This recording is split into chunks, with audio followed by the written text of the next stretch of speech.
Think 4x4s in Australia and it is impossible not to think of Toyota. They pretty much dominate the market. And here's proof they have no intention of giving up that position. Meet the Fortuner. Underneath it uses a shortened version of the Hilux chassis, and it even uses some of its panels, the front door skins and bonnet for example. But it gets a unique SUV body, complete with 7 seats. Now that already sounds like a lot of Toyotas, the Prado and the LandCruiser for example, except that this one undercuts them both. It's the most affordable diesel SUV that Toyota produces. Now that's crucial in a market segment that loves diesels, especially with the latest breed of ute-based SUVs bombing onto the market.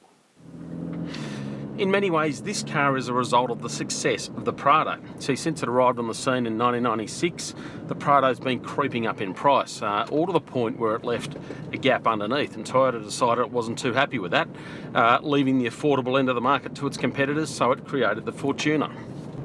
Not that this sort of thing is anything new to Toyota fans in Australia.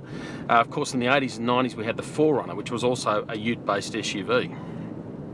Things have shifted on a fair way since then though, and these days the Fortuner is a much more mature vehicle. This top spec Crusade, is certainly loaded with fruit. It's got plenty of leather and climate control.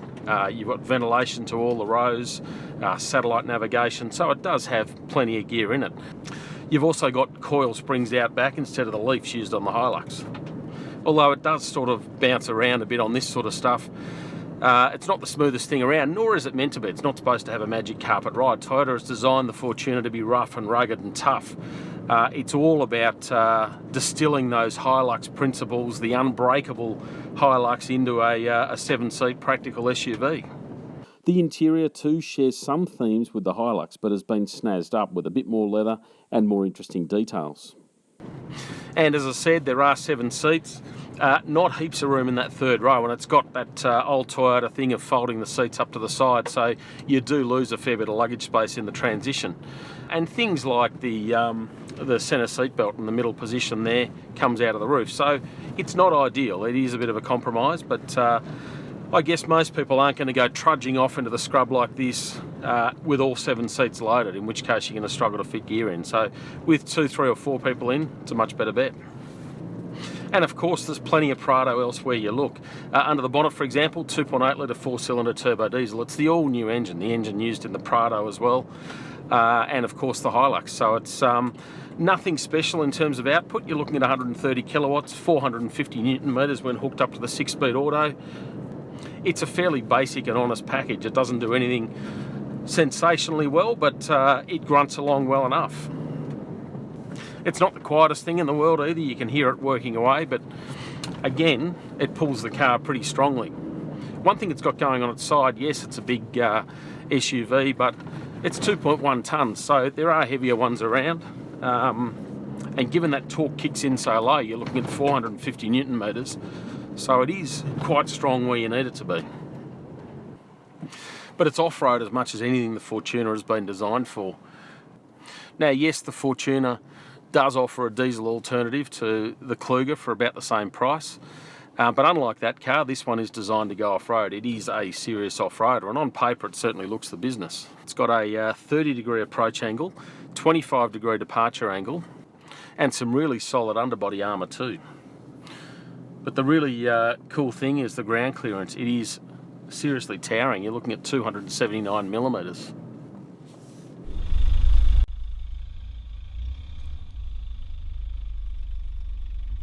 Let's give that approach angle a crack.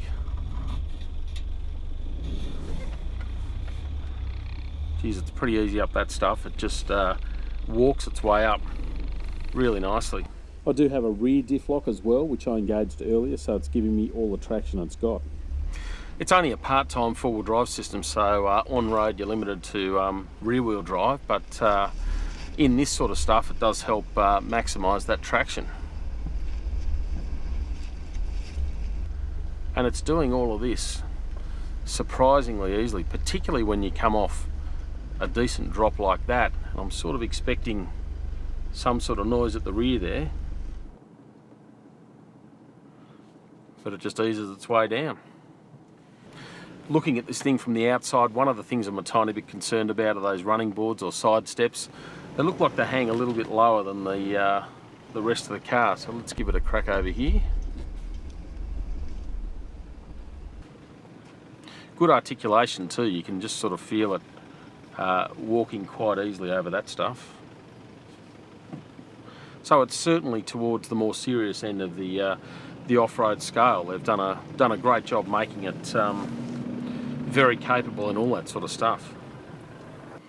One thing I'm not completely sold on though is the selection process for four-wheel drive. So bung it in neutral, pop it into 4H and then H2. That time it slipped out alright, but there's been a couple of times when it just sort of gets hung up and it flashes at you and you're not quite sure what's going on. And unlike some four-wheel drives where it'll give you a tip, it'll say, you know, put it in neutral or whatever else to try and figure it out. This one doesn't, it just sits there flashing at you, so you're sort of back to square one. I found the easiest way is just to flick through the dial and let it eventually figure itself out.